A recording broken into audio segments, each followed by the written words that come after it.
kita mau ngobrol-ngobrol tentang permasalahan kulit atau perawatan kulit pada saat hamil. Menarik banget nih, kita tanya langsung sama ahlinya ya.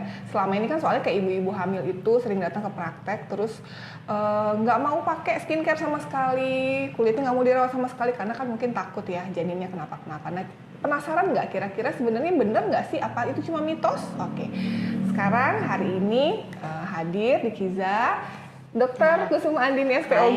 Terima kasih ya, dok. Sama-sama dok, udah diundang. Iya. Nah, Dokter Dini ini adalah seorang spesialis kandungan, dokter SPOG, yang mana hari ini mau kita tanya-tanya ya, kita diskusi masalah perawatan kesehatan kulit pada ibu hamil. Mari kita diskusi, mari kita kupas tuntas. Oke, dok, pertanyaan pertama. Kalau yang datang ke praktek dokter Dini, ya, dok, itu kira-kira pasien-pasien ibu hamil itu banyak nggak sih yang mengalami permasalahan kulit, dok? Banyak sih dok, sebenarnya sebagian besar, hampir sebagian besar ibu hamil yang datang kan bukan cuma kontrol untuk antenatal care kehamilan dan bayinya, tapi juga kadang-kadang mengeluh, dok gimana sih dok, wajah saya ini kok sejak hamil, malah dari awal trimester 1, trimester 2 nih kok jadi agak kusem dok, yang biasanya cerah dan lain-lain, glowing kok jadi agak kusem. Boleh nggak dok saya melakukan perawatan dan lain-lain, gimana sih dok biar menjaga biar tetap glowing dah, biar tetap cantik, tetap cetar waktu hamil biar cantik banget kan, kayak gitu kan. Jadi berarti banyak ya permasalahan kulit pada ibu hamil ya? Banyak banget. Jadi selain misalkan kusam, flek ya dok ya? Kusam, flek, kemudian jerawatan, beruntusan dok. Kadang-kadang dok kok kayak bukan, mungkin jerawat beruntusan hampir sama kurang lebih ya dok, kayak kecil-kecil, bintik-bintik kayak gitu. Jadi mereka banyak tanya kayak gitu, dok boleh nggak perawatan, dok kok bisa kusam, dok ini bisa balik lagi nggak dok, dan lain-lain, banyak banget dok. Oke. Sebenarnya kalau keadaan seperti itu tuh dikarenakan apa sih dok pada saat kehamilan itu? Biasanya sih dok ya, kalau dari kami sendiri sebenarnya pada masa kehamilan itu kan banyak perubahan nih di ibu hamil, bukan cuman yang berat badan meningkat atau apapun itu, yang jelas semuanya dari hormonal.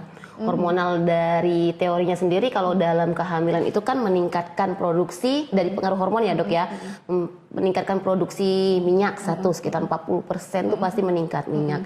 Kemudian aliran peredaran darah itu kan pasti meningkat dok, jadi mempengaruhi segala jenis organ termasuk yang kita bicarakan kali ini kan ada kulit kan dok. Nah, jadi perubahan-perubahan itu yang pasti yang mempengaruhi perubahan-perubahan pada kulit ibu hamil kayak gitu. Dan ini sih menurut pengalaman ya, karena saya sudah hamil 2 kali. Jadi biasanya kalau misalkan pada saat hamil gitu ya, nggak tahu kenapa, apalagi pada trimester pertama ya dok ya, udah mual ya kan, udah kayak males ngapa-ngapain, mual, muntah-muntahnya lagi, ya kan? Lemesnya. Nah itu istilahnya gini, jangankan untuk ngerawat muka gitu ya kan, untuk bisa makan aja syukur gitu ya, untuk bisa istirahat dengan enak aja gitu. Berarti mungkin seperti itu juga ya dok ya. Nah sekarang pertanyaan yang kedua dok, kira-kira kalau pada ibu hamil itu sebenarnya boleh nggak sih pakai skincare? Boleh nggak atau pakai skincare? Sebenarnya boleh dok, sebenarnya boleh banget, asal satu kan ada beberapa bahan yang kan tidak boleh digunakan pada ibu hamil, misalnya paraben, retinol. Mungkin dokter Citra nanti bantu apa aja yang boleh dan tidak boleh gitu. Itu kalau nggak salah kita punya yang namanya pregnancy kategori ya dok ya, ada yang dari A, B, C, D, X gitu ya. Nah jadi sebenarnya kalaupun misalkan mau pakai skincare itu judulnya boleh dulu ya dok? Boleh. Akan tetapi. Ya benar, akan tetapi. Baiknya dikonsulkan ke dokter kita, SPDP kita, dokter Citra. Soalnya banyak pasienku yang datang, dok, saya ini jerawatan, saya ini kulitnya kusam apa segala macam. Tapi saya nggak mau dikasih apa-apa. Maksudnya tuh saya cuma mau, pokoknya yang aman-aman aja. Dokter rekomendasiin saya deh, misalkan apa saya mesti pakai masker putih telur, yang alami, pakai madu aja dok, gitu ya kan. Nah jadi sebenarnya boleh ya dok ya. Boleh kalau banget. Misalkan boleh saya ingatkan lagi, jadi sebenarnya kan basic skincare tuh cuma 4 ya dok ya. Nomor 1 dicuci mukanya. Boleh dong, ibu hamil cuci muka pasti dong ya kan. Boleh, harus wajib malahnya. Yang kedua dilembabkan. Sebenarnya kalau misalkan untuk bahan-bahan di pelembab sendiri relatif aman sih dok. Itu kan nggak ada yang ini ya, nggak ada yang harsh lah untuk ibu hamil. Yang ketiga sunblock. Sunblock kan untuk supaya nggak melindungi ya. apalagi yang punya masalah flek pada kehamilan. Kalau misalnya nggak pakai sunblock susah, nanti tambah hitam gitu ya. Bener. Cuma mungkin diingatkan lagi kalau untuk sunblock memang katanya itu kalau misalkan yang mengandung oksibenzen gitu ya, itu ada penelitian, meskipun penelitiannya nggak terlalu kuat, itu katanya dihindari gitu. Dihindarin Mbak Tis. Ya, yang keempat itu adalah koreksi masalah kulit. Jadi kalau misalkan jerawatan ya diobatin. Nah, kalau flek ya diobatin sebelum semakin parah. Jadi jangan pasrah. Ya udah deh nanti aja. udah melahirkan gitu baru kan. Nanti ini lagi. Ya, kalau bisa kan selama hamil kan tetap. Oke. Siap. Nah, sekarang ini ada pertanyaan yang banyak juga diajukan sama ibu hamil. Pas hamil boleh perawatan nggak dok? Facial, peeling, laser, apa segala macam tuh boleh nggak? Sebenarnya sih kalau perawatan misal kayak laser ya dok ya, sebenarnya dari literatur aja sebenarnya sih ada sebagian besar tidak menyarankan. Nah untuk penyebabnya mungkin terlalu mungkin invasif ya dok, mungkin nanti akan merangsang kehamilannya jadi kontraksi dan lain-lain itu. Tapi selebihnya mungkin ya sebaiknya tidak, istilahnya kayak gitu. Kalau misalkan facial aja boleh nggak dok? Facial aja boleh-boleh aja. Boleh-boleh aja ya selagi tidak yang merangsang kontraksi yang kayak gimana banget, dan bahan-bahan yang digunakan yang jelas aman kan, kayak gitu. Biasanya gini, ibu hamil itu takutnya pada saat facial katanya kalau misalnya dipijit-pijit apa segala macam merangsang kontraksi, itu benar nggak sih dok? Kita pijit muka aja gitu bisa bikin mules gitu. Sebenarnya sih tergantung. Sebenarnya kalau pijit ya yang jelas yang kami hindarin adalah di bagian perut, paha, karena itu daerah-daerah kehamilan ya, takut merangsang kontraksi. Sebenarnya dalam kehamilan tuh kita ada kecapean aja merangsang kontraksi itu. Nah, jadi segala bentuk kita sakit gigi aja merangsang kontraksi kan, PPI kan. Nah, jadi merangsang kontraksi itu yang ditakutkan. Tapi selebihnya kalau di wajah selama itu aman ya tidak masalah. Oh mungkin gini. Kecuali ibunya memang kontraksi, ibunya langsung kontraksi kan kayak itu kan. Oke. Oh mungkin yang dihindari adalah sebetulnya kalau untuk facialnya sendiri mungkin nggak apa-apa. Mungkin misalnya ekstraksi komedo ya kan, itu kan sakit tuh. Mungkin ada Oh gitu. Siap. Misalkan nih posisi tidur pada saat facial tuh bagusnya gimana dok? Posisi tidur ya dok ya, kalau dari ilmu kami aja sendiri kami menyarankan semua kalau di bawah 7 bulan semua posisi tidur itu aman.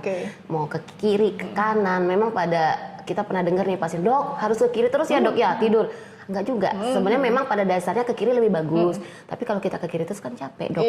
Jadi ke kanan, ke kiri telentang boleh. Karena saya main-main dengan pasien, ibu terlungkup aja silakan bu, nggak masalah. Asal nggak sesek kan istilahnya kayak gitu kan. Oh ternyata nggak sesek. Tapi mungkin kalau di atas 7 bulan kehamilannya tidak disarankan untuk terlentang dalam jangka waktu yang lama. Tapi kan nggak juga kita lama banget, kan pasti ada miring kanan miring kiri kayak gitu aja sih dok sebenarnya. Karena kan rahim semakin gede nih menekan aliran arus darah yang mengalirkan oksigen ke bayi itu aja sebenarnya. Cuman pada di atas 7 bulan jangan terlalu lama dalam posisi terlentang. Kan facial nggak terlalu lama juga kan dok ya. Ya maksimal 45 menit sampai 1 jam.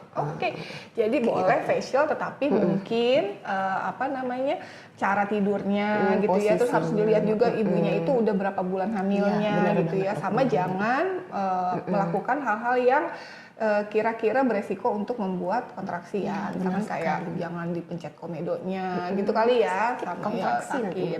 Oke, siap.